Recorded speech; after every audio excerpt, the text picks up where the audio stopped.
First of all, welcome, sir, and I hand over the forum to you. Thank you.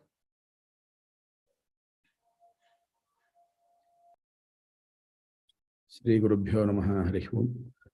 Narasimha Akhilajnanamatudbhanta Divakaraha Jayatyamita Sajnana Sugishitipayonidhi Abhramam Bhangarahitam Ajadam Vimalam Sada Anandatirthamatulam Bhaje Tapatrayapaham Abadamaudi Varyantam Gurunam Akritim Smaret Tena Vignaha Pranashyanti Siddhyanti Manorathaha. Shri Gurubhyo Namaha Harih Om Harih Om Harih Om. Namaskaras to everybody. Thanks for giving me this opportunity. And let me introduce myself. I am not too sure if, so I do keep writing some mails here and there. So that is how I got to know Sri Venkatesh Bhatt, and through which this particular event has been organized. So very quick intro about myself.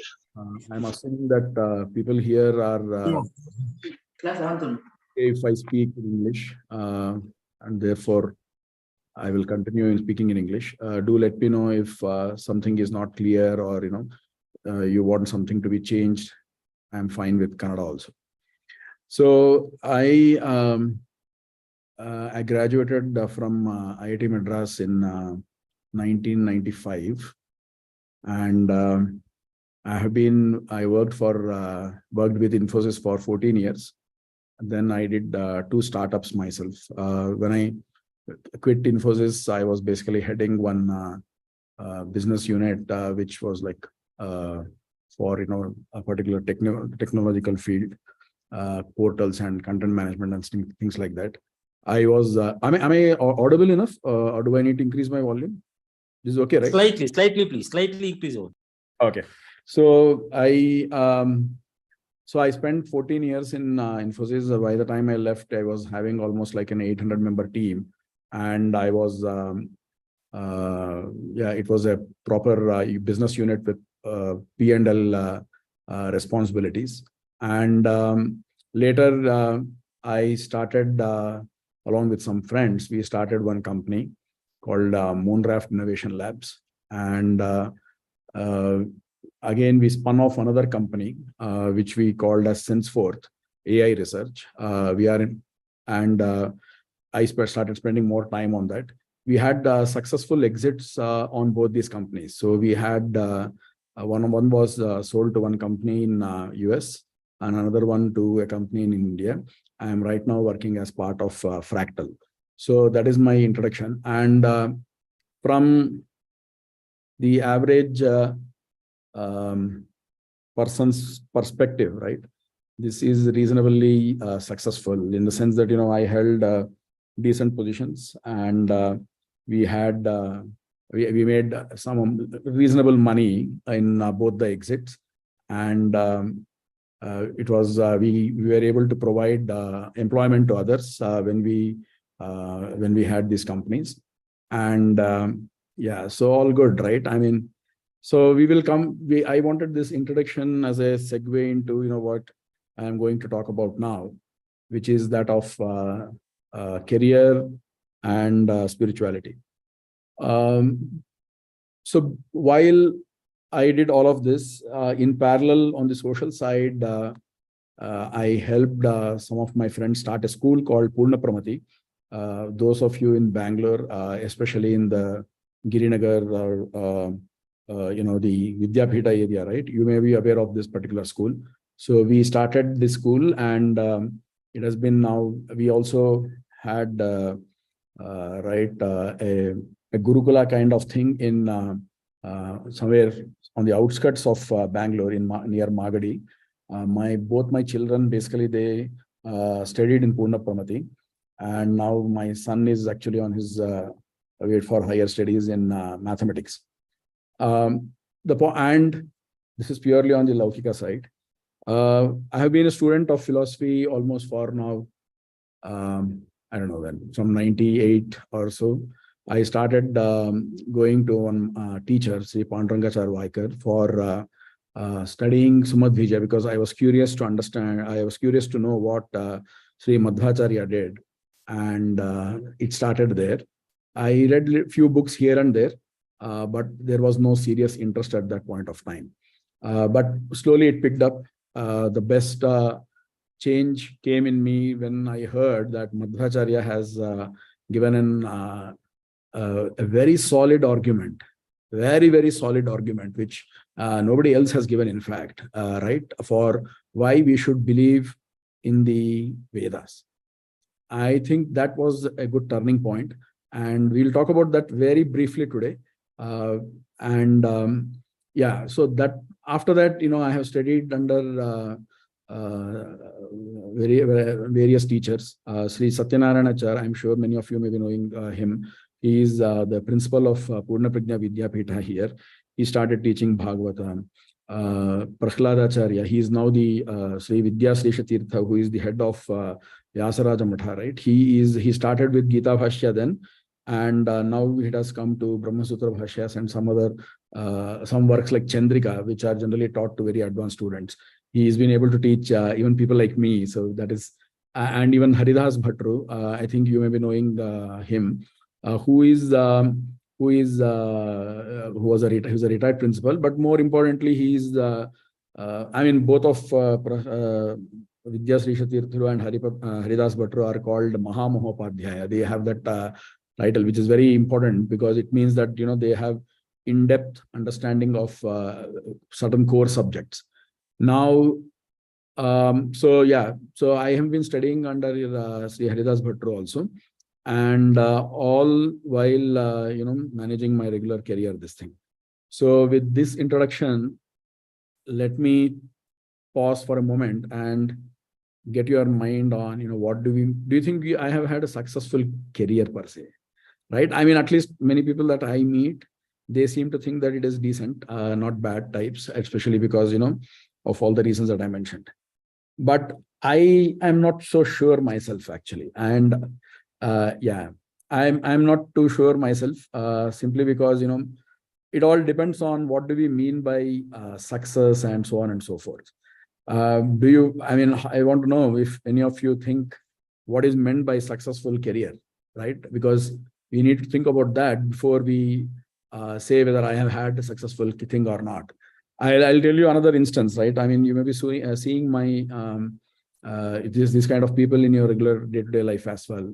In my office, there is a helper, right, who came from his village. He doesn't have any education even now, almost same age, but he has been able to, progress, and he has been able to. He started a side business of his own while also helping at our office, and then he has also moved up in some way. So, what actually is success? So many people, right? I mean, they think that. I am assuming that we will have an interaction later. So I will try to fill in for you right now. In a sense, I will try to tell what people will think about this, and based on that, we can see if if you think I am not right, please do help. You can pause and then you can tell that no, that's not right, or you can even put it in the chat. I think I keep seeing it once in a while. So many people think that if you are making a lot of money, right, you have had a successful career. That is the first thing that hits anybody, right? But look at it, right? Money is not an end in itself. You know many people who have had a lot of who are very rich and all those things, but I don't think they are very happy or anything like that, right? I mean, they also have the same share of pain or challenges. I mean, they have different type of challenges. We have different type of challenges. So making money is good. It is like oxygen, right? Oxygen is needed for life, right? And but is that the end of it all? Is that life? It is not life, right? Life needs to be something beyond that. So money is not that. So what makes it a successful career is the question that we will all have. And let's say, what, you are not an entrepreneur, you are in a regular company. What many people have this sense of accomplishment, right, when they get promoted. But look at it, right? Look at what is meant by promotion. Promotion is basically a label that is changing. Today you are called manager, Tomorrow you are called senior manager. What's the big deal in that? What's the big deal if you just change, if they change the title? You may call it, let's say we say, you are very senior manager. Let's say we bring in such title. In fact, in one of my previous companies, there were 5 levels of managers, and to accommodate more people, they made it 7 levels. So very senior manager, then group manager, I mean, all sorts of things will come in. So just the change in the title does that account for success?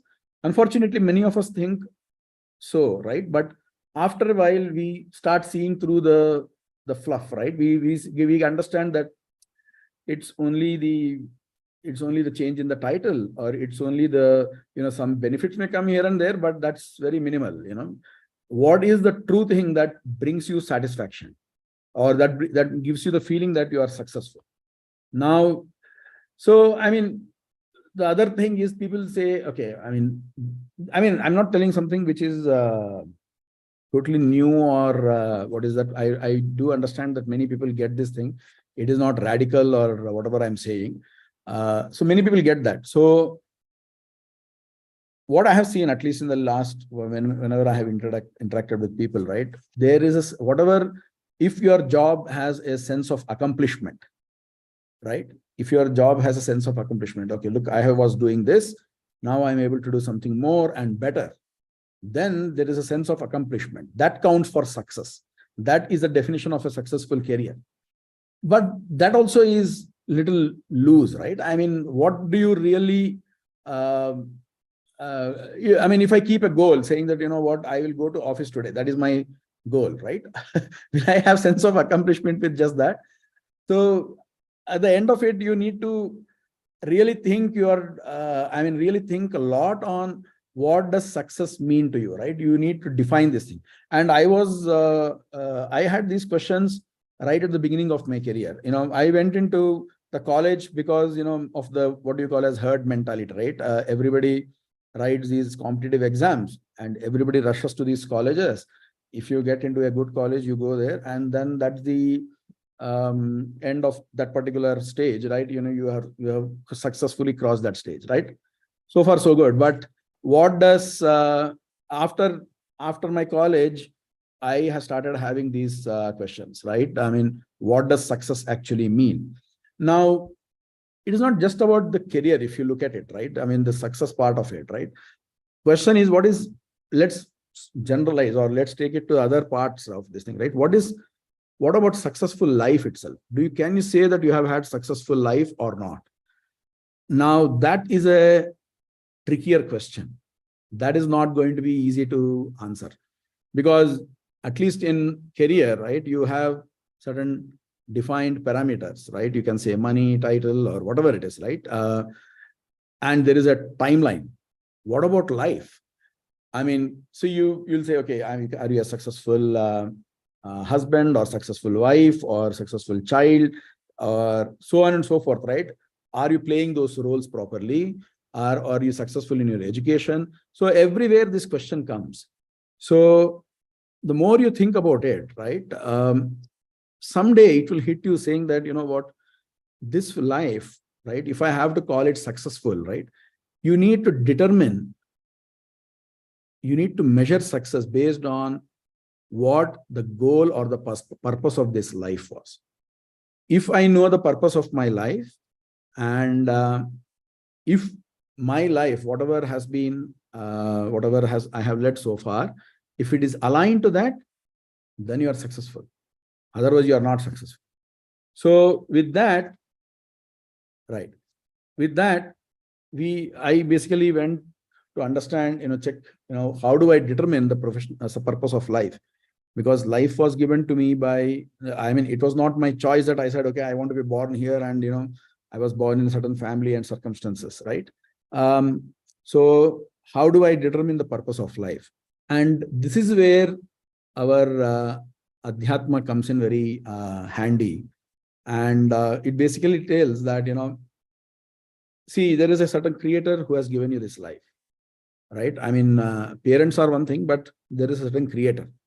How do I know there is a creator? We'll come to that after some time in this lecture itself. But let's say that, let's take it for granted now that there is a creator who has given us this life.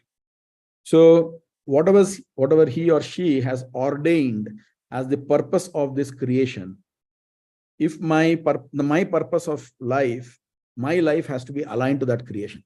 So you have the purpose of life and you have purpose of creation. So your life, whatever is given to you, if it is aligned, if you are serving the purpose of this entire creation itself, then it is well done. Otherwise, okay, you have areas for improvement. It is like that. Now, what is the purpose of creation? That is the next question, right? Now, that's a very tricky question, because you have so many schools of thought there.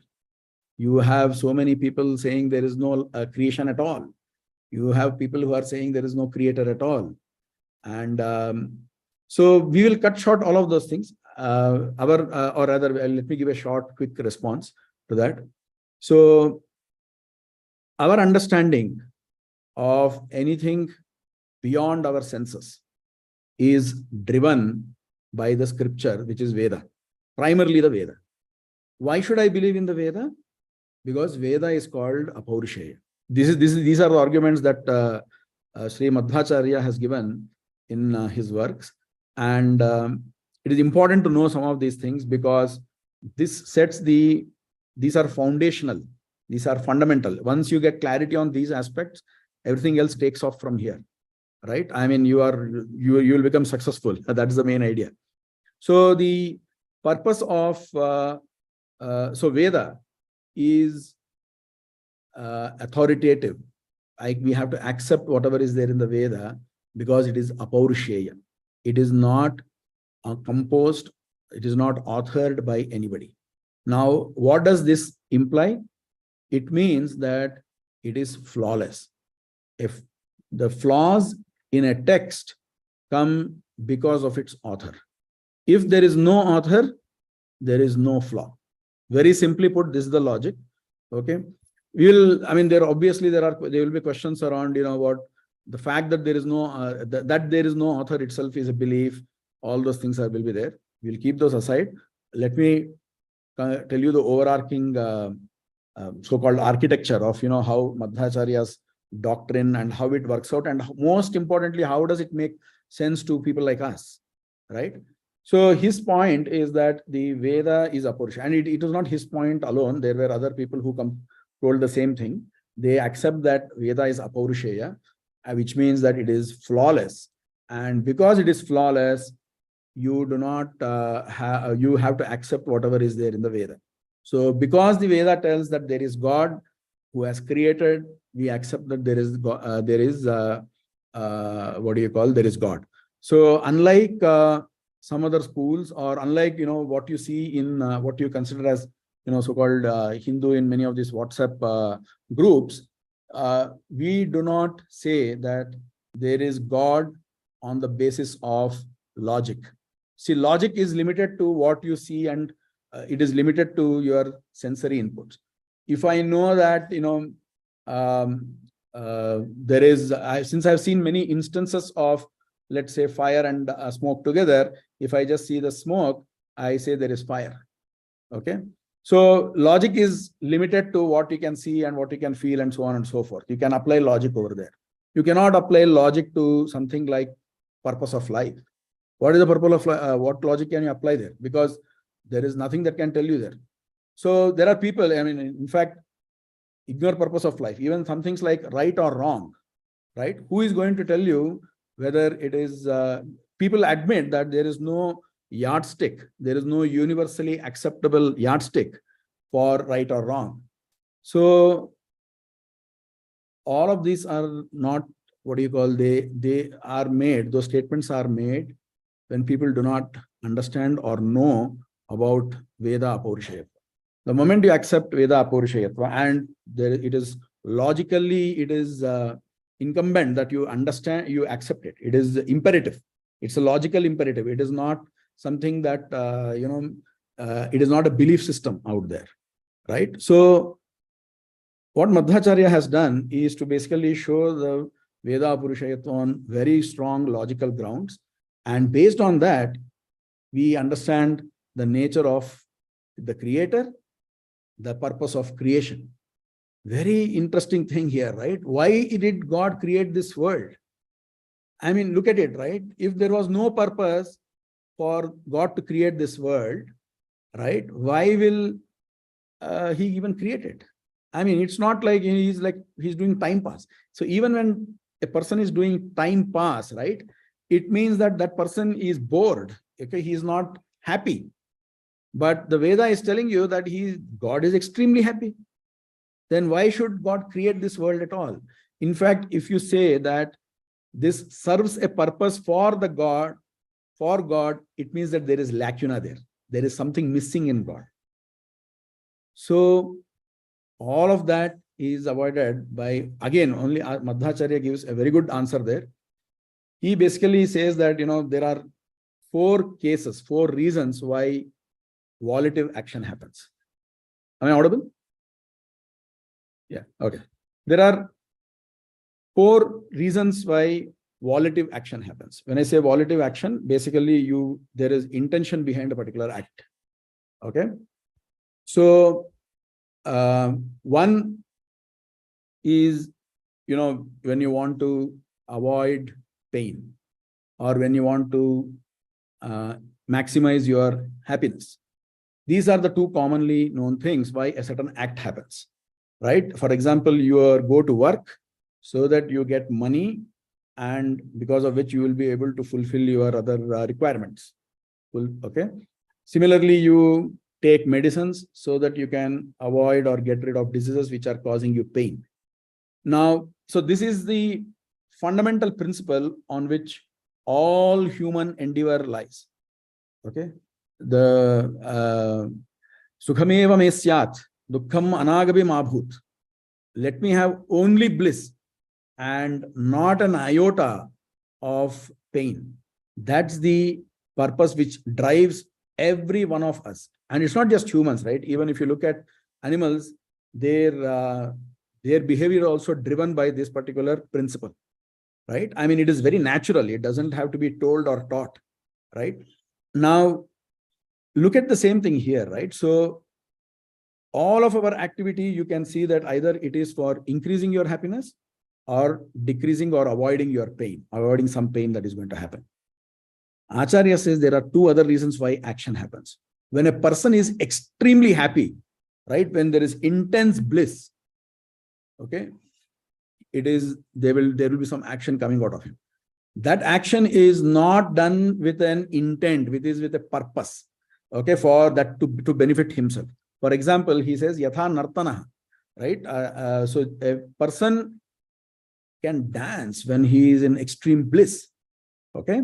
For example, when I am like this thing, right? I will just keep this thing. I'll keep doing this. I will play the drums on my table, extremely happy, right? Now, extrapolate the same thing to God. God has created he has done this wonderful creation as an expression of his immense bliss, of his infinite bliss. That's what the Upanishad says. Kohyevanyat kah pranyat yadesha akasha anando nasyat. Okay. If this akasha, that is akasha namaka paramatma, right? If he was not blissful, who will motivate me either internally or externally? Who can motivate all these people, right? So it puts this kind of logic to tell you that the creator is like a being of all infinite attributes, especially ananda and knowledge. Okay, so he doesn't have any purpose to serve himself. He has created this wonderful universe to enable us, okay, for his bhaktas, for people to do their sadhana and to get to be able to enjoy moksha. So he says this, Acharya says this in Madhacharya says this thing in what do you call Mahabharata Tatparnirnaya, right? So Paramatma basically he does this creation to give a platform for all jivas, for all souls to do their sadhana. That is the purpose of creation. If you look at this, the purpose of life also becomes straightforward. right? You don't have to go to any psychologist or anything to figure out, why am I born? I mean, people have these questions, right? Many thoughtful people, they get into these questions. It is natural, right? Especially after, let's say, you have accomplished some decent levels of success in your life, you will definitely come to this question, why am I born? What should I do now, right? So that is answered very easily and very clearly by our Shastras. Okay, the flawless Shastra, that is Veda. Your life is to do sadhana. The purpose of your life is to do sadhana. That is the main thing. Every other success or failure is to be measured depending on whether you are doing this sadhana or not this sadhana, right? Now, what is meant by this sadhana, right? If I keep going to the temple, is it sadhana? Or let's say if I keep doing social service, is it sadhana? Or, I mean, there are many, notions that are there even amongst the Hindus, right? There is karma yoga, bhakti yoga, all these things are there. But how do I know any of those things, right? How do I know what is my sadhana, right? So that is told again in the Upanishad. Atmavare drashtavyaha, shrotavyaha, mantavyaha, nididhyasitavyaha. Very important point. So this Atma, this Paramatma has to be seen. The purpose of life is to get to a stage where you are able to see God. So, I mean, I'll tell you, one of my friends, right, who was an atheist, right, he asked me, so why are you doing all this? So I very clearly told him, because it is to see God. At the end of it, that is the purpose. All these other things, debate, writing emails, or going to the job, or sitting under a guru and studying, all of these are subservient to one purpose, which is to be able to see God. Atmavare drashtavyaha. He has to be seen in here, in your heart. You should be able to see him. That is the purpose. Now, how do I do that? There are 3 steps that are given. Okay, Shravana, Manana, Nididhyasana. Shrotavyo, Mantavyaha, Nididhyasitavyaha. Very clear points. Acharya has given this. The Upanishad has says this one. The Brihadaranyaka Upanishad gives you this thing. So very clearly, you should spend time in Shravana. Okay. Now, Shravana is to be able to learn under, to have Guru Mukhena Shastra Shravana. To be, it's not just, studying of Shravana means listening, but what it actually means here is study. Okay. Study is the main thing. Study of our Shastras is something that every person has to do. Every person. Okay. Yeah. Irrespective of gender and caste, they have to do it. Okay. There are some restrictions, or, there are some recommendations on which one they have to study and which one they shouldn't. But that is the next level detail. The main point is people have to study. And that is what our education has missed out for us. None of us study. It is not like going to pravachana, right? Going to pravachana is not a substitute for studying. So people need to study. They need to take the Shastra books and they have to study. There is a long list of Shastra books, right? Shastra texts that are out there. It's an ocean, samudra. But still, if you approach a guru, you will be able to, go into it step by step. And there is no easy way out for this. People say, what, I'm a layman, explain to me in simple terms. You have to put effort to go know this one, right? Even the people who seem to have gotten it very easy, like, the Gopika Stris and all of them, they are all jnanis. They have all had extreme, intense sadhana in their previous births. And after that, they come to that point, which is fulfilled by the Lord in by spending 1 hour with them and giving them all that bliss, right? So it is inescapable that people have to study. Okay. In fact, that is one part. In Bhagavad Gita, right? It is also told to us, right? What is the work that each of us have to do? That work has been ordained to us by Krishna Paramatma himself, by the Creator. Okay. And he tells that if you do this work, it is not doing any other work. It is work doing as ordained, as told in the Shastra. If you do that, then your life is successful. Look at what he says. Sve sve karmanya bhirataha samsiddhim labhate naraha swakarma nirataha siddhim yatha vindati tachrunu yata pravrittir bhutanam yena sarvamidam tatam swakarmana tamabhyarcha siddhim vindati manavaha. What this means is, the person, whoever, the man, the human, again, irrespective of the gender, whatever work is ordained to them, doing that, they will be able to get to moksha. Okay. If they are able to do their work, if this is your prescribed work, you need to do that without fail. Not only that, he says this thing in the next verse. This work has to be done swakarmana tamabhyarchya siddhim vindati manavaha.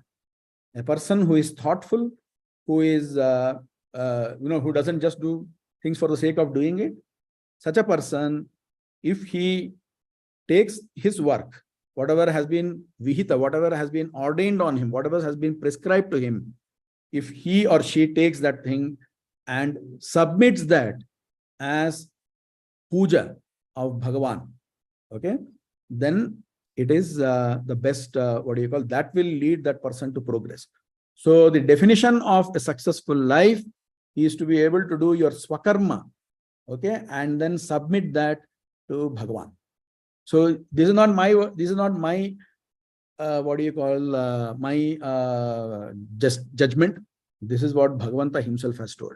Swakarmana tamabhyarcha siddhim vindati manavaha. Siddhim vindati manavaha. In fact, Madhvacharya himself has says this.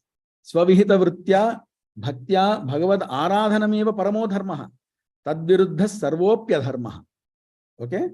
Svavihita vritya, whatever occupation, whatever has been ordained onto you by the Bhagavan, you should do it with devotion. Okay? And you should consider that as worship of the God. If you do that, that is the highest dharma. And everything else is adharma. I mean, he basically rejects everything else. In fact, this is told even in the Purana also. Bhagavata also says this. Veda pranahito dharmaha yadharmastad viparyayaha.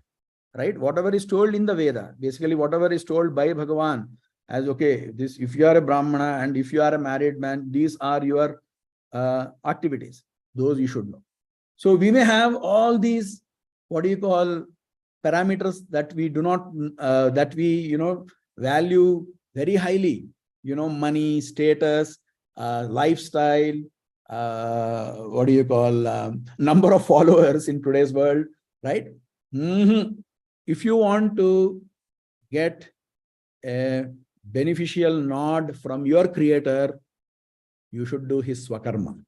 You should do the karma that he has ordained on you. And what is that? So he has told that thing before itself. Okay. So he has told that for all the 4 different castes over there, it is varnashrama dharma. Okay. It is 6-fold. For a Brahmana, he has to do adhyayana, adhyapana. He has to learn and he has to teach. Very important thing, right? He has to learn and he has to teach. There are other things. We will come to that thing later. Main thing, look at the personality that a Brahmana should develop. Shamo, damaha, tapaha, shaucham, shantihi, arjavamevacha, jnanam, vijnanam, astikyam, brahmakarma, svabhavajam. He has told these things very, this. So, shamaha. Shama is Bhagavan Nishta Buddhi. Basically, you do all your activities, including whatever job you are doing, whatever roles you are performing in your family or in the society, you consider that as worship of God. Okay, that is Shama. Damaha is Indriya Nigraha. Okay, it is, you should have control on your senses. What people call as, discipline and all those things, it is eventually Damaha. It is not to suppress yourself. It is to restrain yourself and align yourself to Bhagavan. That is the main thing. Okay. Then there are tapaha, shaucham. Okay. Shaucham is cleanliness, right? You should be having cleanliness in both internally, bahir shuddhi, antar shuddhi. Both are needed. You should avoid bad thoughts. You should, these are maybe they are out of fashion in today's world, but Bhagavanta doesn't care. He tells you, follow my words, you will get some siddhi, you will get siddhi, you will get basically, you will reach a place of what do you call, where you will have you'll have ananda, right? That is his idea there. Arjavam, honesty, right? Your mano, va, karma, your mind, your speech, and your actions, all three have to be aligned. That is called arjavam. Look at these things, right? These qualities are important even in day-to-day career. In fact, my teacher, right, he used to point out repeatedly as to what do you call, how he used to take the case. There is one case of Satyakama Jabala, right, in the Upanishads. I don't know how many of you are aware of that or not. So there is one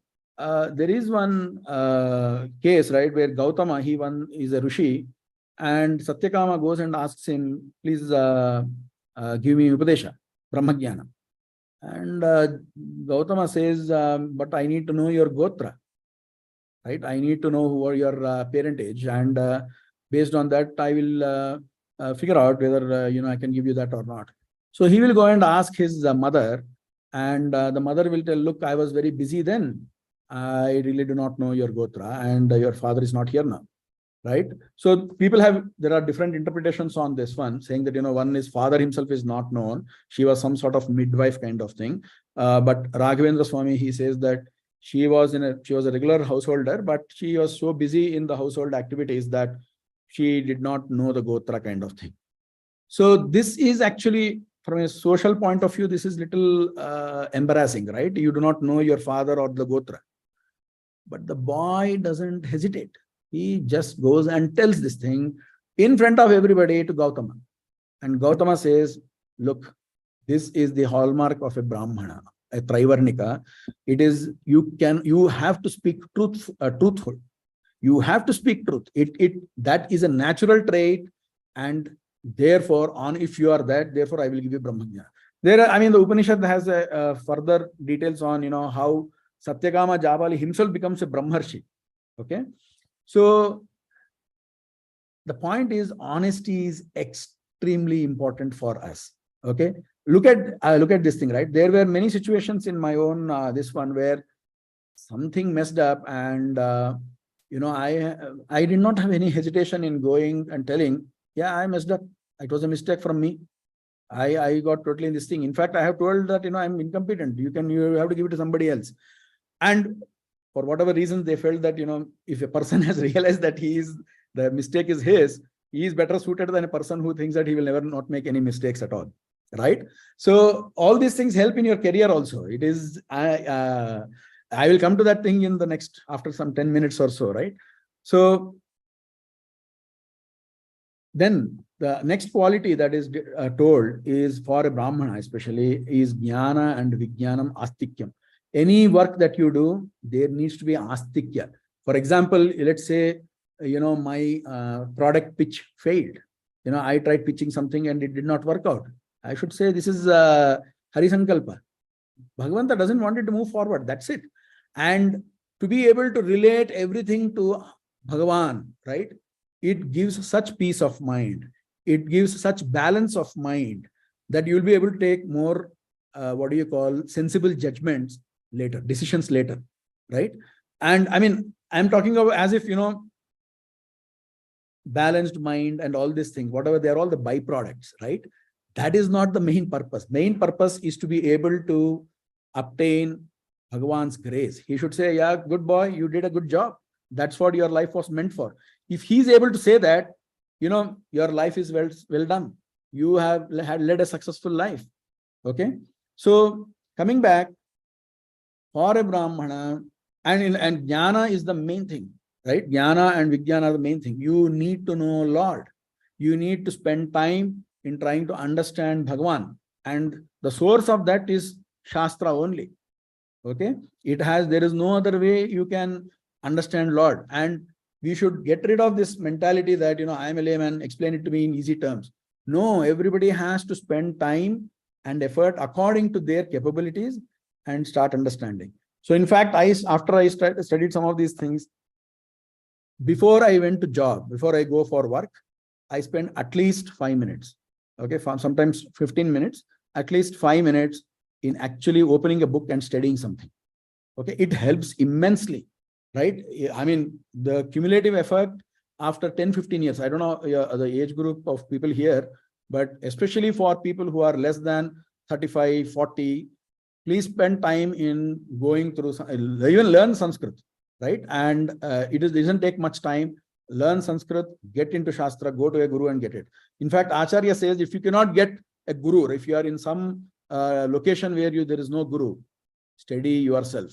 Acharya is the only person to have said this one. He says that, of course, he puts a boundary. For example, you cannot, your understanding has to be that Vishnu is the Sarvottama. Don't try to violate that particular conclusion. That is the fundamental tatparya or purport of all Shastra. That is the main purport, is to tell how Vishnu, how Narayana is the supreme being, right? And he is an abode of infinite auspicious qualities. He does not have any blemish. This is the fundamental purport of all Shastra. Okay, then there is Taratamya. He gives some few,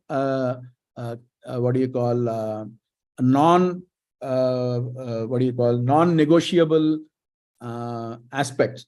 Without violating this, study Shastra yourself if you don't have a guru in your vicinity.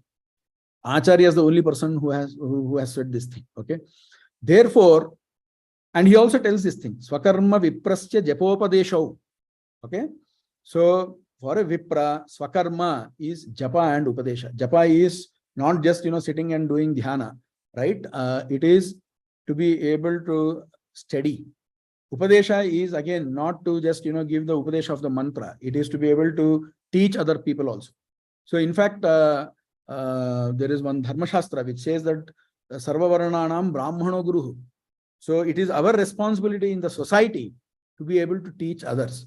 And the way we are doing it right now, it's all going through WhatsApp. No, we should tell them Mahabharata or any of these things and tell how they should do dharma. They should also follow Ekadashi. They should also follow the things like that. And more than the acharana part, right? More than the ritual part. Ritual part is not unimportant. Ritual part is equally important. More than that, correct knowledge about Bhagavan is the main thing. Is there a problem? Okay.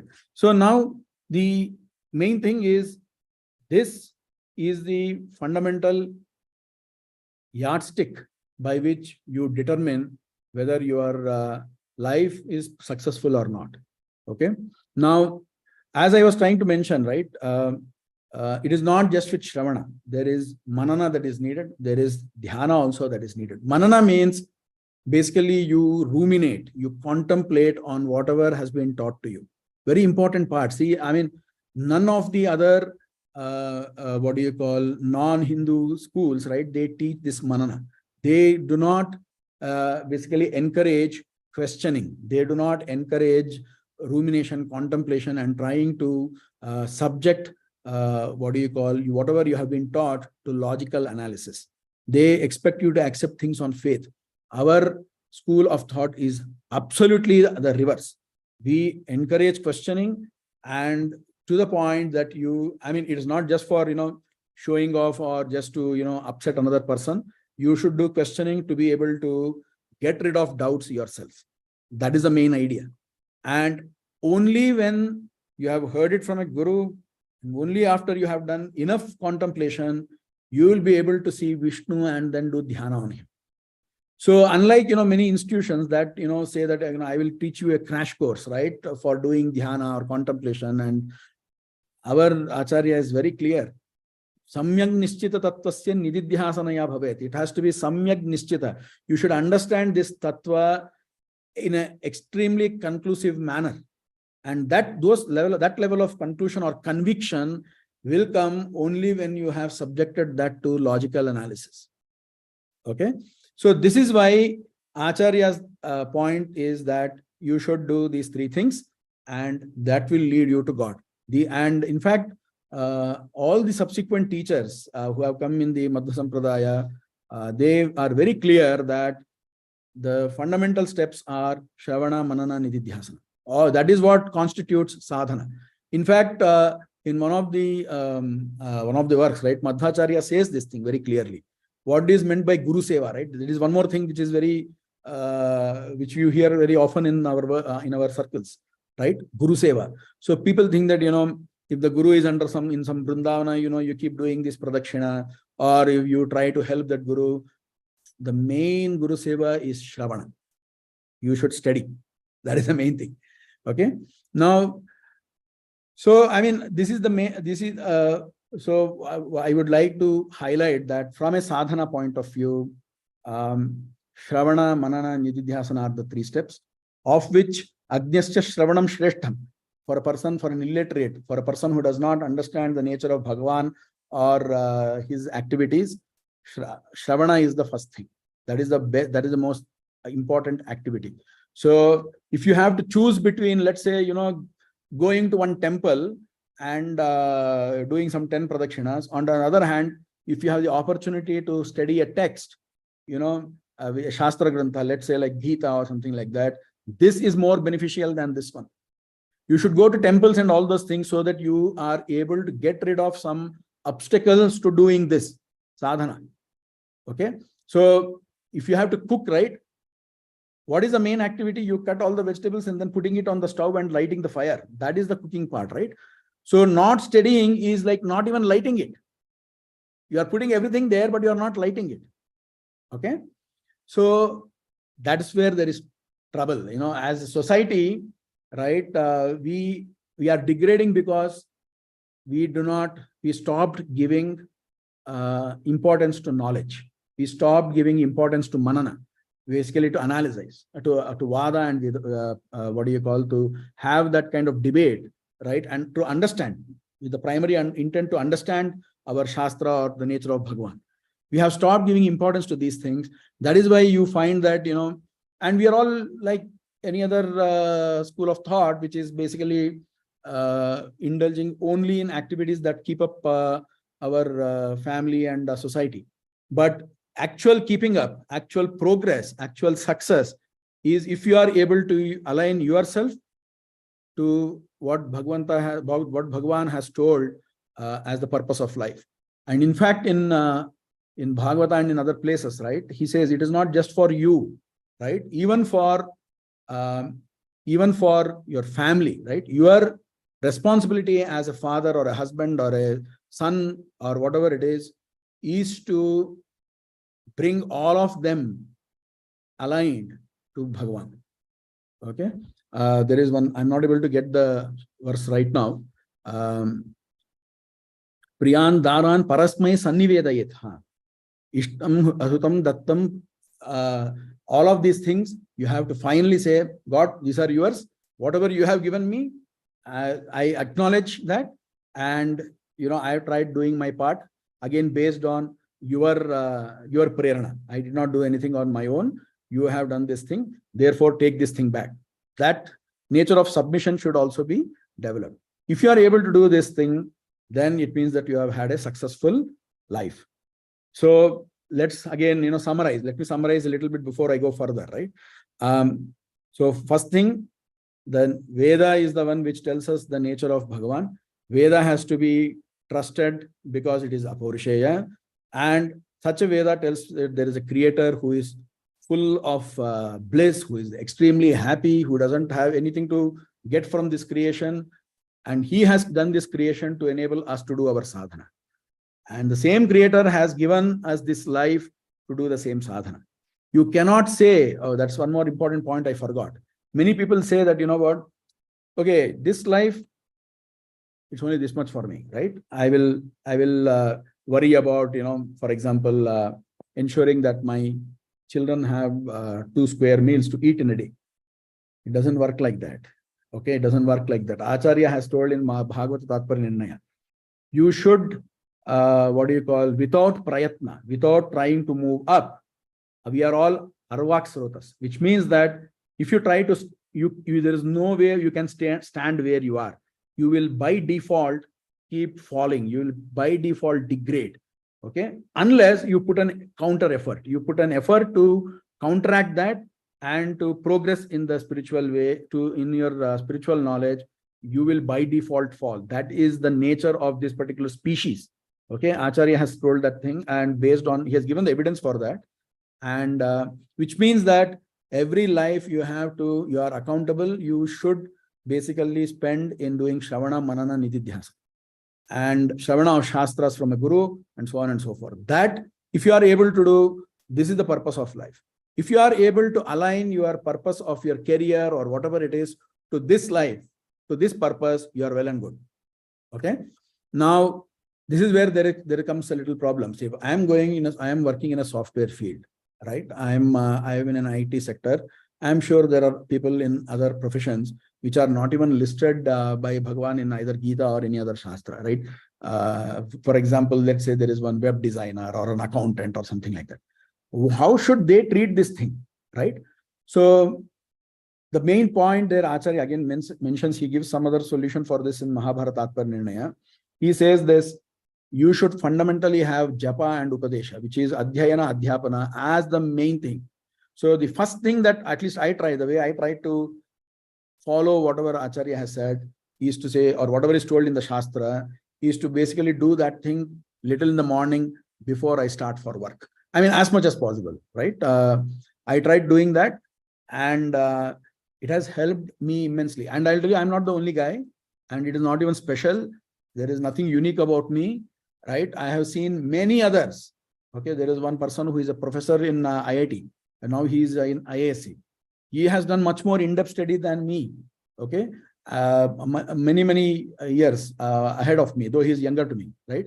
And there are many such people who have spent time in proper Shravana. And one another person is a chief data scientist in Philips, right? You can check him out. And these people are all, and it is not, this is only in this age. I am sure that, one generation before also there were people who are very extremely successful, again, from a Laukika point of view in career.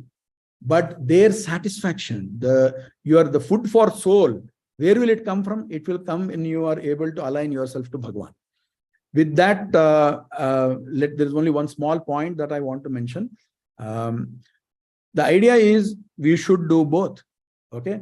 There is, I mean, if you get deeper into dharma, right? Acharya says that in extreme times, right? For example, when there is apat kala or atyapat kala, a brahmana can take vaishya vritti or something like that.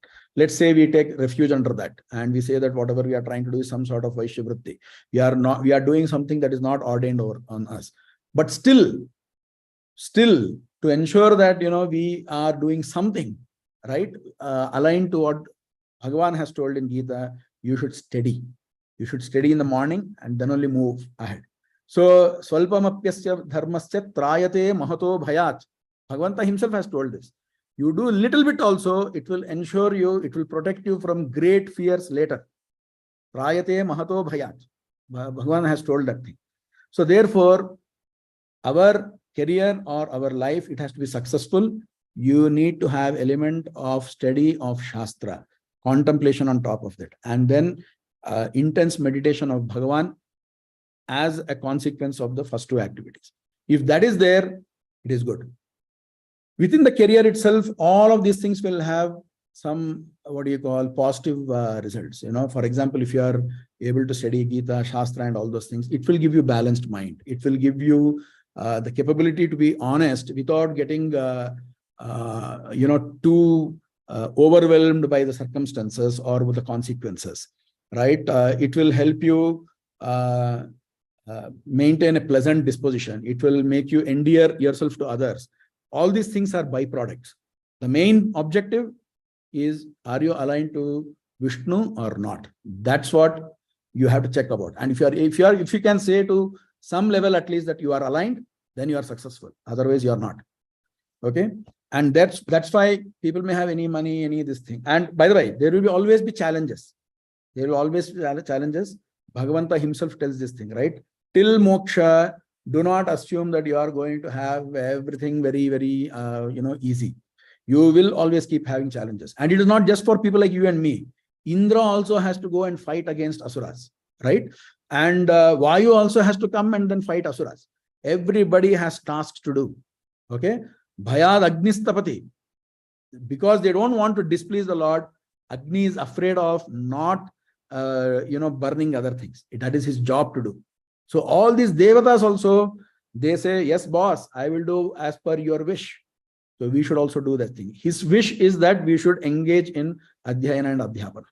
So with that, the one last point, many people think that, you do all of these things. Our shastras say that, karmanyevadhikaraste ma phaleshu kadachana. They say that, you should do only your prescribed duties. Do not expect fruit. That is the general reading. I would like to submit that Acharya has given a much better interpretation than what normal people think. He says that it is not like you should discard or resign all desire. That is not going to be possible. He is very practical that way. Srimadhacharya, he says that it is impossible that a person can lose all desire. Therefore, the karmanyevadhikaraste means that you should do your karma with only one objective. That objective is to please Vishnu. And that is told in the Shastra itself, right? Athato Brahma Jignasa Kartavya, which means that you should try to understand, you should do vichara related to Parabrahma. Shastra itself is telling you this, and at the same time, if it is telling you, do not have any desire for the fruits, it is not right. You should have desire for one fruit. Okay? That fruit is Bhagavan's grace and pleasure on whatever you are doing. Okay? If you are able to do that, and that is the only fruit that you should aspire for, nothing else. So everything else should be tied to that. If I aspire to get a promotion, it is only because it will allow me to do more dharma. If I am doing a job change, I should do it only so that it will allow me to do more dharma. Basically, dharma means, again, Shravana and Madana Nididhyasana. I should do more study, I should do more contemplation, I should do more dhyan. So all these activities are ruled by that particular aspiration, which is earning Bhagavan's grace. With that, I think that is the only interpretation that will connect all statements within the Shastra to karmanyevadhikaraste. And so it is not that, don't have any desire for fruit. You should have desire for only one fruit, which is Bhagavan's grace. That is the meaning he has given there. With that, I would like to conclude my words on this. I think you can take the next step, Venkateshji. Madhvesha Krishnarpanamastu. Okay. Is there any time for questionnaire? Right? Yeah, there is, I suppose. Yeah, okay. So anybody have questions, please? Yeah, I have a question. I have a couple of questions. Can I ask them now? Yeah, please go ahead. Yeah, my first question is, how do I choose a career for myself or for my children? Does it depend on the children's interest or horoscope or what the Shastras have said? That's my first question. I'll ask the second question later. So I think, that is, if you are asking from a Shastric point of view, it is very clear. Okay, Adhyayana, Adhyapana is what the main thing. You should basically have your vritti, which allows you to do these things. Rest of the things are based on your own inclinations and karma and all those things. For example, should you go to science? Should you go to commerce or mass communication or journalism or any of these things? That depends on your inclinations. I think, my only humble recommendation there is, whichever that one is, do not leave Shastric study there. If you are able to accept a life, okay, wherein you are doing only Shastra study and you are able to accept that, it needs a lot of inner yogyata, inner eligibility, right? In Gita, Bhagavanta says this, Yadricha labha santushto dvandvatiyato vimatsaraha. You should be happy you should be content with whatever comes your way. I don't think any of us are that capable right now. But if you think you are, you should drop everything else and then do Shastra Dhyana and Shastra Adhyapana only. But since we are all not in this thing, we all have certain expectations around different standards of life and so on and so forth. We should therefore choose something that is aligned to our interests. But we should not forget the fundamental purpose again, which is to align ourselves to Vishnu. I don't know whether I answered your question, sir. Yeah, it's fine. Can I ask a second question? Can I ask a second question? Yeah, please go ahead. Yeah, one woman from Chennai asked me posed this question yesterday. It seems a lot of people there in Chennai ask her, why should we? They're all laymen. Why should we accept Vishnu as Sarvatma? Why not Shiva?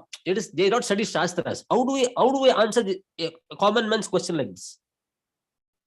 Okay, so we should ask, in fact, I'll add a little more to her question, okay, before I answer it. So one of the Kanchi, I think, okay, one of the mathas, you can see it in the website. They have a very nice point there, right? You are not able to see God's feet yet, right? You are wondering whether God holds a chakra or does he hold a trishul kind of thing. I mean, look at the kind of activities that we are trying to do. How foolish is it that you are not able to see the feet, but you are wondering whether what is there in the hand kind of thing, right? So the answer to that is, Shastra is the main thing that tells us about who is the supreme being, whether it should be Vishnu or Shiva kind of thing. It is not based on my likes or dislikes, okay? And there are a variety of Shastras. So what Acharya has done is to first hold Veda as the primary reference point, right? Veda is Apaurushaya. It is not written according to somebody's prejudices or biases or likes or dislikes. It is, since it is Apaurushaya, it is devoid of any such flaws. And therefore, it is Parama Pramana. Now, everything else that is aligned to Veda is acceptable as a Pramana. And anything else that is not aligned is not acceptable as a Pramana. So Acharya mentions this. And according to Veda, you can very easily say that there is, first of all, are there multiple gods? How do you even know that? Right? That itself, whether Shiva or Vishnu or XYZ or somebody else, how will you even know that? You will know it only through Veda. Veda is the only source.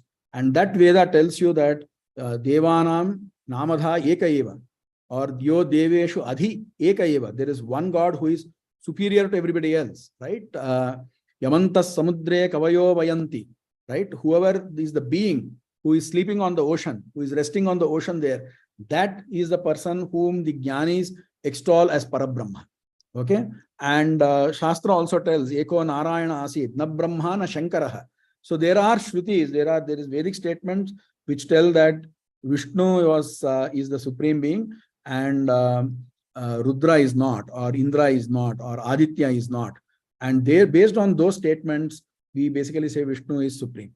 And why does it matter to us? Because the Mahatatparya of Shruti is to understand the nature of that supreme being. It is not for understanding, at what age do I need to do Upanayana or any of those trivial things. The main purpose of Shruti is to give you knowledge about the supreme being, so that gives his grace, that earns his grace, and because it earns his grace, he will release you from this samsara. He will give you moksha. So Acharya has given very detailed arguments, and we can have a separate session on this as to how even laymen can understand this thing, but it will need a little more time than what we have here, I would assume. But anyway, at a high level, there are Vedic statements that extol Vishnu, that tell, for example, Rudra is not like that. Okay, there are statements which say, for example, Eko Narayana Asit Na Brahma na Shankaraha. Rudra was not there at the beginning of the creation, so he came in later. So Vishnu created him. Okay, there are Vedic statements like this. Purana and all those things are next level. Mahabharata is also next level. Main thing is Veda itself tells you this. Okay, Asya Devasya Meedhusho. Acharya gives this quote in Mahabharata and other places. Asya Devasya Meedhusho Vayoresha Prabhati Havirbihi Vido Rudrohi Rudriyam. Okay, and Mahitvam, basically here the sage of that Vedic mantra tells that, hey Ashwini Devatas, Rudra got his Rudra Padavi. He got this Rudra post by offering oblations in the Yajna and by propitiating Vishnu, by pleasing Vishnu. So Rudra got his post by worshipping Vishnu. So therefore, you too, Ashwini Devatas, you also do the same. So there are statements like this. There is also statement like na minanti rudraha, right? The Vartam Savituhu na minanti rudraha. The work of the creator is not understood by in entirety by Indra or Rudra. So there are these statements which have to be considered to say that, you know, the Vedic purport is in extolling Vishnu as supreme. Then aligned to that, you basically say, okay, this Purana or this Mahabharata is also aligned to that. And Brahma Sutras are also aligned to that. And therefore, Acharya gives one more, this one, these are all Swata Pramana. They don't need corroboration from another text. On the other hand, Shiva supremacy and all those things are determined by either people's, you know, wishful thinking or from some of these texts, which are very questionable when it comes to their authenticity. They are not aligned to the Vedas. That's why we say, sorry, we cannot accept that conclusion. Yeah. Thanks.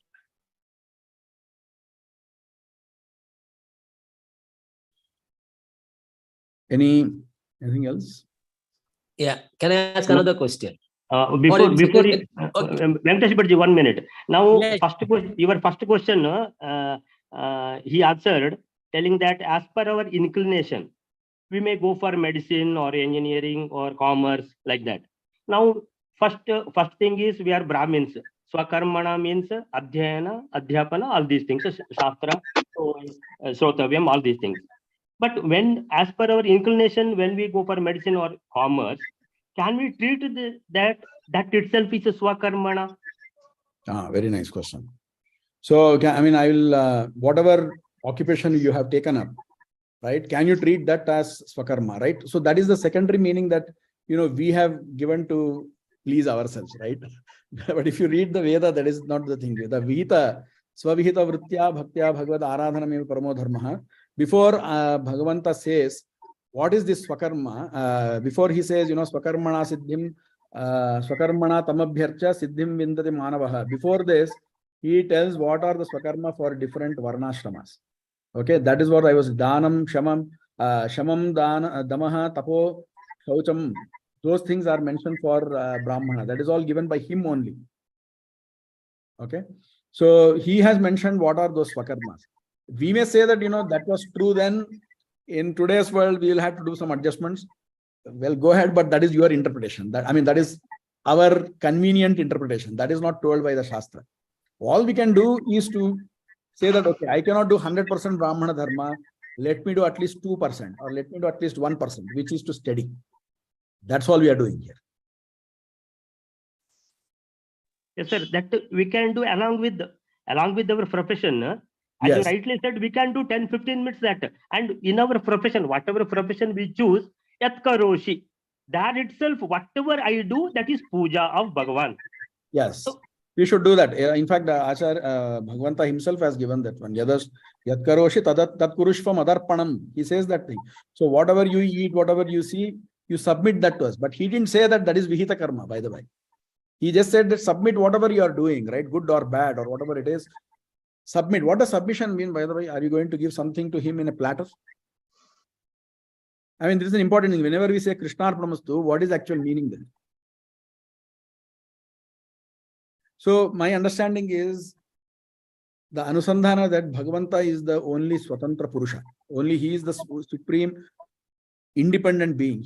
We cannot take action without his instigation, without his prerana. So only when he does that, we are able to act. The acknowledgement of this fact and saying that, you know, these are the resources you have given me. These are the people.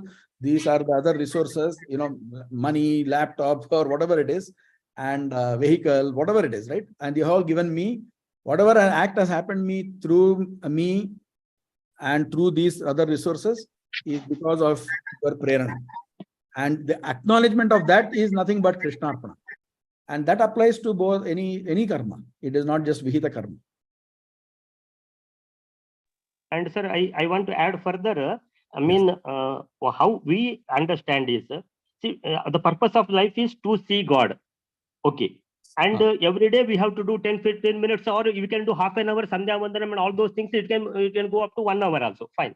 No, and no. Thereafter, 1 minute. Can I just pause there? I mean, that is an important point. Many people think that if they are doing Sandhya Vandan, they are able to, it is not same as study, okay?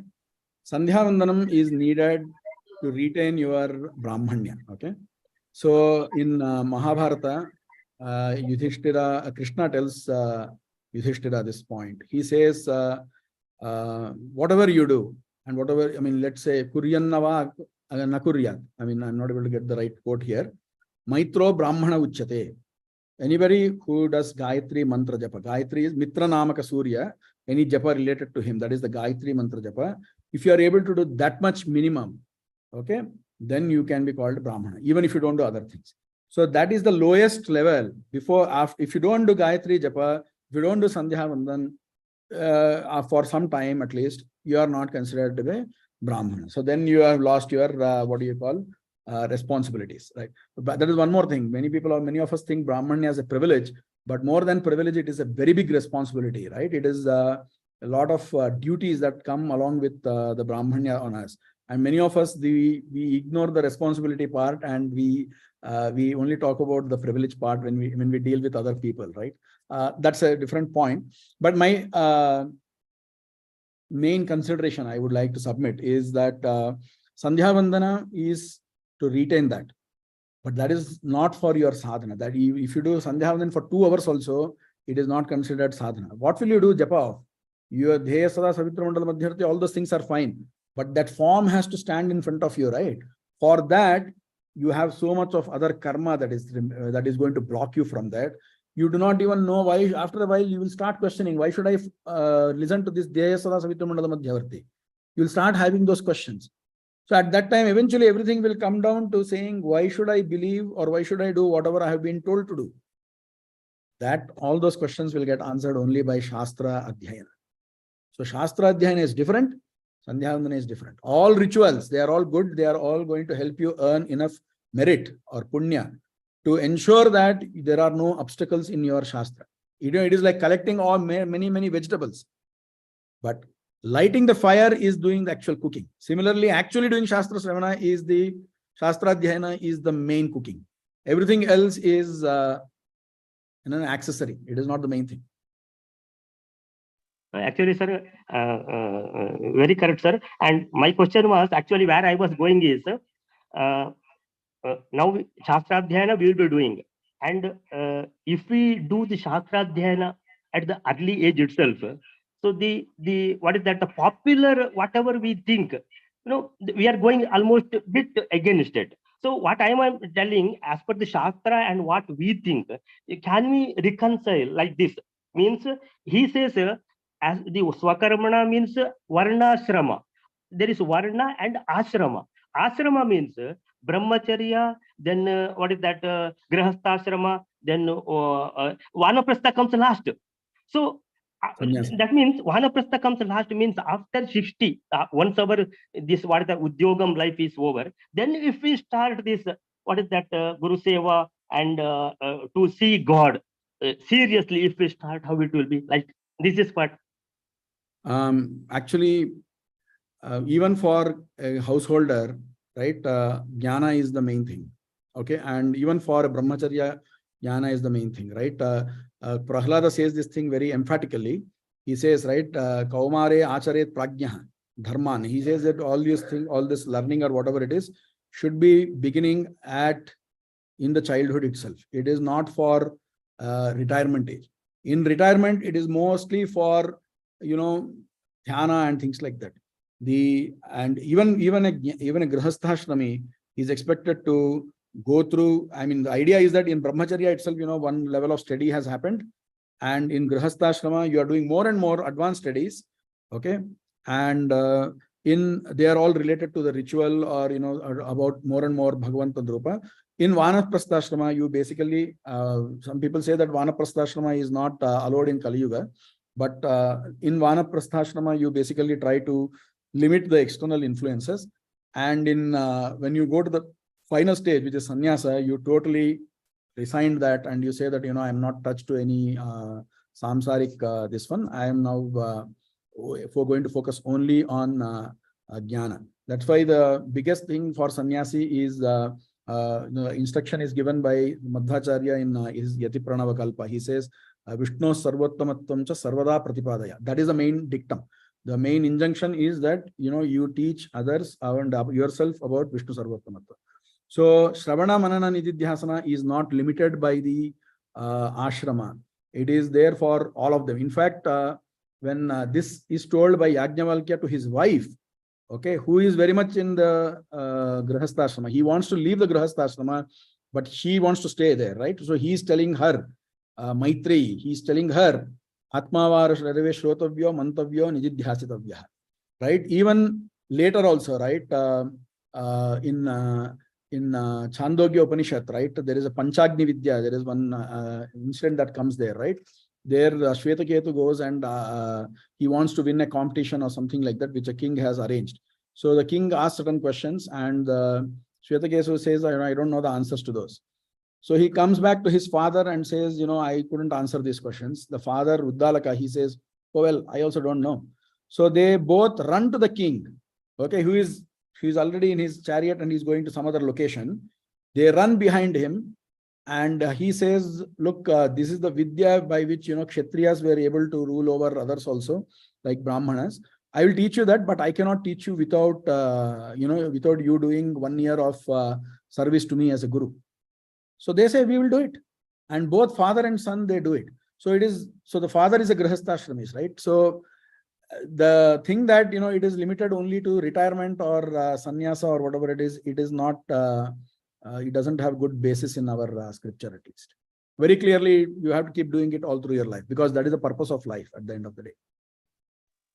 Thank you. Thank you, sir. Over to Venkatesh Bhattji. Sir, in these days, is it wise for any youngster to choose a full-time career in Shastra studies and teaching? Absolutely. I told you, right? I mean, at the end of it, the person needs to do introspection. They need to be able to tell, look, will I be able to carry forward myself in such a manner that Yadrucha Labha Santushto Dvandvatito Vimatsara. I will be content with whatever comes by my way. I will accept, my mental mindset is that whatever comes my way is what Bhagavanta has given me. If I'm able to do that level of thing, right? And I will not hanker after having a big house, big this thing, big that. I will be happy with whatever God has given me. If a person has the conviction that they will be able to lead that kind of life, he should do Shastra Shravana only. That is, I mean, he's a high noble soul. Whatever be his age, you should put him into that, and you should encourage them. In fact, I try to keep doing that, because anyway, we are not that level. And what we should do as a society is to fulfill whatever kings used to do earlier, right? Kings used to enable a society where many people, right, are able to do this kind of sadhana. All the Brahmanas are able to do this kind of sadhana. We are not in such kind of society now. So at least the people who have respect towards this Vedic life should support those who are taking up full-time studies, who are doing full-time tapas. I know many people, in fact, they who go to Haridwar and sit there for 1 month and then try to, correct their posture, do dhyana, tapas, do all those things. We should support all those people monetarily and otherwise. And whoever can do it themselves, without whoever can do this thing as a penance, who can who can accept things that come their way as Bhagwan's gift, they are noble souls. You should bow to them and then put them in this particular feed. That would be my humble submission. Thank you.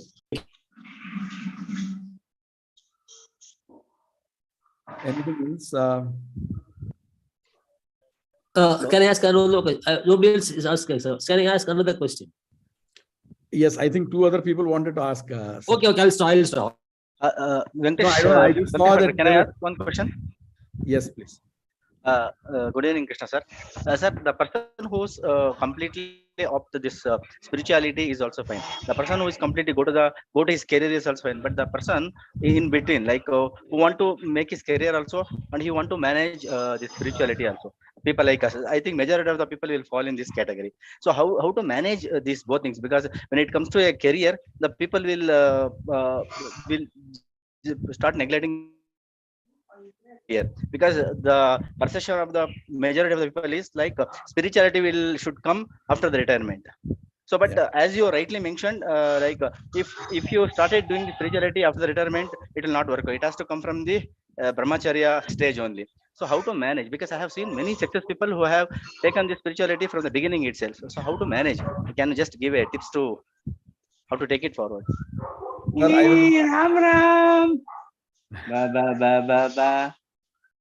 I think, yeah.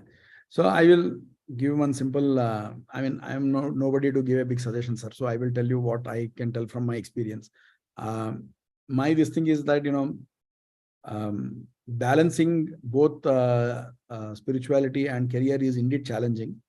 I will admit that, especially in today's world, especially if you take the software fields and things like that, there is going to be pressure on people to keep to be available all the time, right? And then there are many jobs which need constant traveling, right? Which basically what do you call, where you cannot sit in one place, there is no predictable schedule. So it is indeed challenging. I will not dispute that. All I will say is, I mean, even for a professional, right? A good mature professional is a person who is able to manage his or her time. Okay, I tell this thing to my teams also. So there will be always situations which will overwhelm you, where you will be able to, you are like surrounded by many activities all at one point of time. But you as a mature adult should be able to say, I will deal this problem later, right? We have this regular McKinsey quadrant is there. I don't know many of you have seen this thing. There is important and then there is urgent, and there is not important and not urgent. So every morning you need to figure out which of those things fall into where, and then to be able to manage those activities, right? You should handle things that are urgent. You should handle things that are urgent and important. First urgent and important, then things that are urgent, and then definitely things that are important. The other things you should try to delegate. So, I mean, there are these constant, managerial frameworks that help you manage your time as a professional also. Everybody also understands that, people need to have their, me time. That's what they call in today's world, right? Everybody needs to have their me time. So you should be able to get at least 15 minutes in a day. I mean, not every day maybe, but let's say over the month or week or whatever it is, you should be able to, figure out how you will be able to get some 15 minutes, 20 minutes or whatever time, right? You can get dedicated time for understanding stuff. It is tough. It is challenging. I don't deny that. But please remember, right? Don't try to think that you are doing it by your own. Go seek God's help. He is there only to help you there. He will be most pleased if you take this request to him, right? He says this thing in Bhagavad Gita, Arthur, Artharthu Jignasi. He says there are 4 types of people who come to him. Okay, Chaturvidha Bhajante Mam. One is Artha, one who is in misery, who is in trouble. Another one, Artharthi, he wants something, he wants a promotion, he wants land, he wants marriage, he wants job. That is the second one. Jignasu, one who is curious about him, he wants to learn about him. 4th one is the Jnani. Jnani comes to him because he likes him. A knowledgeable person loves God. That's why he goes to God. And Bhagavanta says that such a Jnani is the dearest to me. Okay. So you should go seek God's help and saying, look, I am struggling here. Help me. Do Shravana. And you will be amazed. You will be amazed as to how he will arrange things for you. And if you think that, you'll feel more pressurized, more challenged if you start thinking that you are doing all of this thing on your own. But that is not only against Siddhanta, that is also like not going to help you. Right? So you go seek God's help. There are so many gurus sitting there. There are so many temples. They are there only to help you on this. They say this thing, right? I mean, I don't know. I'm sure many of you will know Raghavendra Swami, right?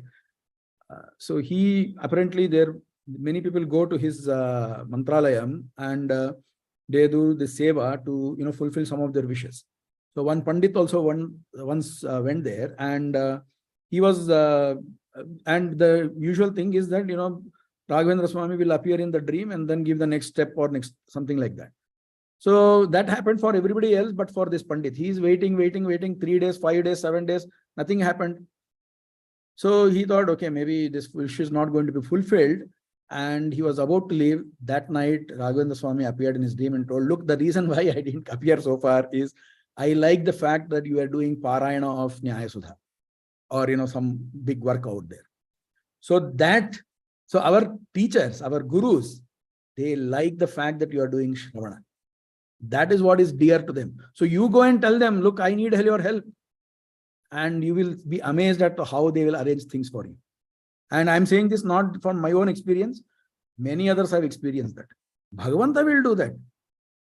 You think that, I'll tell you one more thing, right? Many people who think they are getting salary and all those things, they think that, some official is giving you a salary. It doesn't work like that. I've been an entrepreneur myself. Salary also is arranged by God only. He will give you the salary. Similarly, he will arrange for your time to study. If you seek it from him, that is. So Wonderful, my sir. question, Wonderful. Thank you. yeah, one more question from me. There are a lot of knowledge seekers and sadhakas in different faiths all over the world. What is their ultimate destination? How do you reconcile it with our system? So, very important question. I mean, see, this is one important thing that, ours is not like the Abrahamic faiths, which believe in one life, right? In fact, many of our youngsters they keep saying this, this is one life, enjoy this and things like that. But our idea is this is not one life. We have gone through countless lives like this. And every life you need to keep progressing. So our idea is good people, irrespective of whichever faith they are born in right now, whichever conviction they have right now, eventually they will come to understanding, appreciating the Vedic Siddhanta in some or the other life, and they will come to accepting Vishnu Sarvottamattva. It is inevitable. They may be, look at case of Trivikram Didacharya himself, right? He was, a non-believer, or he had questions. And later he said, okay, now I accept this. And he wrote such beautiful works after that, right? And so eventually is after any number of births. Bhagavanta also says this thing, right? Bahunam janmanam ante jnanavan mam prapadyate. Right? After many of these births, they will come and then they will basically accept this thing. So we all accept that from, because of this many lives theory that we have, they will eventually come. When they progress, they will come to this particular Siddhanta and they will accept it. So we have to be, nice to them, nice to, in fact, the whole humanity as much as possible. But we should never compromise on the fact that Shastra's ultimate tatparya or purport is whatever has been told by Madhvacharya. That is non-negotiable. Niceness, and they will also eventually come there. That's to answer your question. Thanks. Can I ask a question? My name is Sadhana Udupa. Yes, please. I'm not sure if it's pertinent to the subject, and it's more like looking back for a minute. From what I perceive, just about 2 generations ago, we had numerous Shastra Adhyayana folks around us, like our grandparents or a prior generation. Where and why did we lose this connection with Adhyayana? What happened? And today, why are we only focused on career and worldly pleasure than seeking Bhagavanta? Why is that, when did this change happen exactly? It's difficult for me to answer, madam. I do not know your age, but I am close to 49, and I totally concur with what you have said.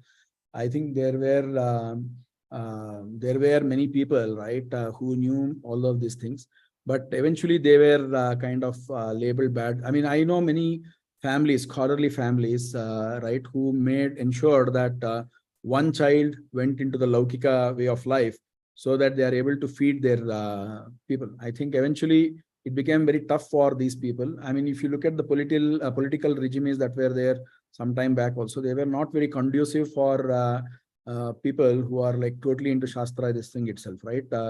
And I think that played a part. And somehow, I mean, see, at the end of it, people also need to feel relevant, right? I think look at the intellectual discussions that happen in our news, these things, or in the editorials or any of the newspapers or in any media, right? They do not consider people from the Shastric background as an intellectual. So these people, they feel irrelevant. They will feel irrelevant. They will say that, what am I doing here, right? I mean, if the person is of little, what do you call, and it can be tough on kids also, right? I mean, they can get flummoxed by the whole thing. They can say that, what am I doing here, right? So they may question the entire thing. They may lose little confidence, and they will ensure that their next generation doesn't have the same low confidence problem. So they will try to push them towards something that everybody else is doing. Third, being aligned to everybody else is a very, very powerful motivator, right?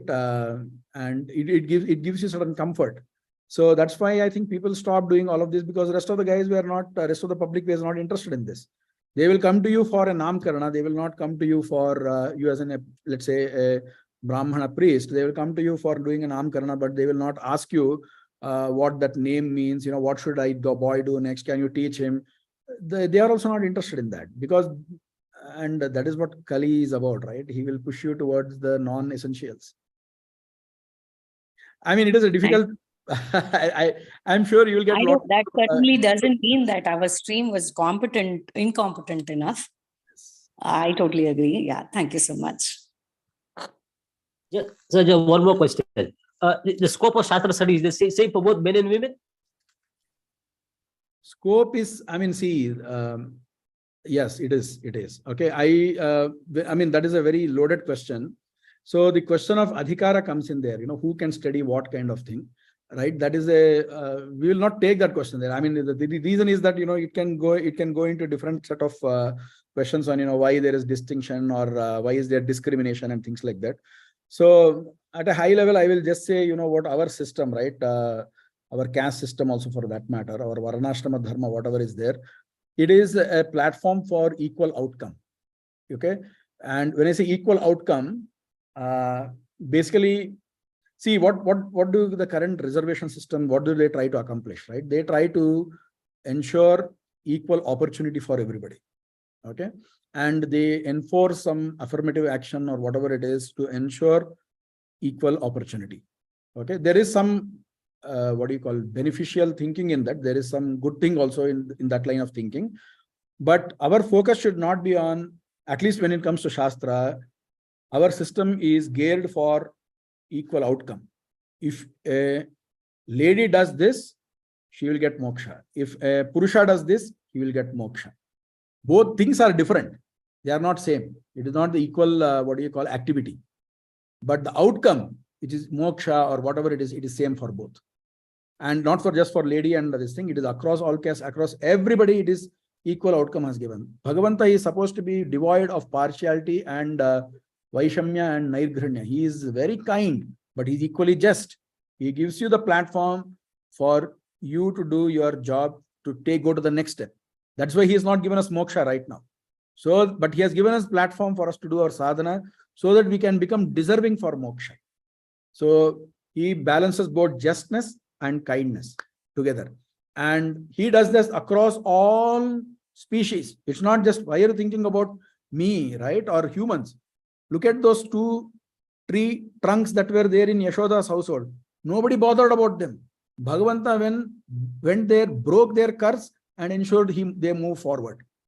Okay, Manigriva, right? And same thing, right? So we do not bother about many species. There was one ant that was running. Vedavyasa said, okay, I will give you moksha, because he was a bhakta in his previous janma. So his kindness is beyond humans. Okay, and everybody he gives equal opportunity, that is equal for them. Okay, so if you accept this framework, then questions around adhikara, women should not study Veda, or these people should not study Veda, only they should study Veda, all those things become meaningful. Otherwise, it will look like simple discrimination. It will become difficult to communicate in that topic. So I think we should have a different discussion on that, sir. Thank you. Okay. Vinay, shall we end it? Yes, please. If there's no further questions, then definitely we are looking forward for another sessions like this, because very interesting and very thoughtful. Special thanks to Venkatesh Bhatt for organizing this. If anyone doesn't have any further questions, definitely we'll end this particular Nakshatri, session with what today. of thanks? Nakshatri, with what of thanks? Yeah. We had a very vibrant talk, vibrant session today. Krishna Kadri sir has been very kind enough. He took us along with him and took our questions very sportively. And finally, what we have, briefly, if we can summarize, that is the purpose of our life is to see God. So he quoted Veda Upanishads, he quoted Madhva Siddhanta, he quoted Bhagavad Gita. So to see God, so along with our work, so we will do the spirituality, Shastra studies, that Srotavyam, Mantavyam, Nididhyasavyam, also at least 10 to 15 minutes every day. And he quoted that the best of the Gita's shloka, Solpamapyasya dharmasya trayate mahato bhayat. Whatever little thing we do also, it will protect us from mahato bhayat. So excellent this thing. And coming to the final this thing, what is that? Swakarmana, we will concentrate on Swakarmana, and we will do everything for pleasing God, Bhagavad Pritya, and let us not have any specific, this we want from God. So yadricha labha santushta, whatever he gives, let us, let us get satisfied with that. So thanks to Krishna Kadri sir, and thanks to one and all. So Krishna Kadriji said that it has become, Shastra studies has become out of fashion. Today there is a very good, 40 to 50 people came, and so now it is still in fashion, not out of fashion. So we have proved it, and thanks to everybody. Madhvesha Krishna Krishna Arpan.